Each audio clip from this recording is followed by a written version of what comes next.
ಕ್ರಿಸ್ತನಲ್ಲಿ ಪ್ರೀತಿಯಿಂದ ಕರೆಯಲ್ಪಟ್ಟಂತಹ ಎಲ್ಲ ನನ್ನ ಸಹೋದರ ಸಹೋದರಿಯರಿಗೆ ಯೇಸು ಕ್ರಿಸ್ತ ನಾಮದ ಮುಖಾಂತರ ವಂದಿಸುತ್ತಾ ಮಾರ್ಚ್ 25ಕ್ಕೆ ನೇಮಕವಾದ ರಾತ್ರಿಯಾಗಿತ್ತು. ಅದರಂತೆಯೇ ಪ್ರತಿಯೊಂದು ಒಳ್ಳೆಯ ಮರವು ಒಳ್ಳೆಯ ಫಲವನ್ನು ಕೊಡುತ್ತದೆ ಮತ್ತು ಕೆಟ್ಟ ಮರವು ಕೆಟ್ಟ ಫಲವನ್ನು ಕೊಡುತ್ತದೆ. ಮತ್ತಾಯ 7ನೇ ಅಧ್ಯಾಯ 17ನೇ ವಚನ. ಕರ್ತನ ನಿಜವಾದ ಜನರು ಯಾವ ವಿಧದವರು ಎಂದರೆ ಅವರ ಜೀವಿತದ ಫಲಗಳು ಯಾರೆಲ್ಲ ಆತನೊಂದಿಗೆ ಐಕ್ಯವನ್ನು ಮಾಡುತ್ತಾರೋ ಅಂಥವರಿಗೆ ಆರೈಕೆಯು ಮತ್ತು ಉಲ್ಲಾಸಕರವೂ ಉಂಟಾಗುತ್ತದೆ.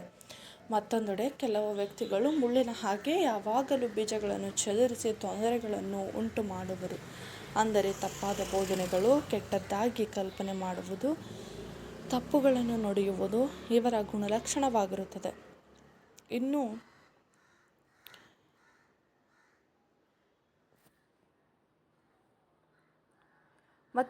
ಕೆಲವರು ಉಲ್ಲಾಸಕರವಾದ ಫಲಗಳನ್ನು ಕೊಡುವುದರ ಬದಲು ಮುಳ್ಳಿನ ಗಿಡಗಳಂತೆ ನಿರಂತರವಾಗಿ ಇತರರಿಗೆ ಅಡ್ಡಿಯಾಗಿರುತ್ತಾರೆ.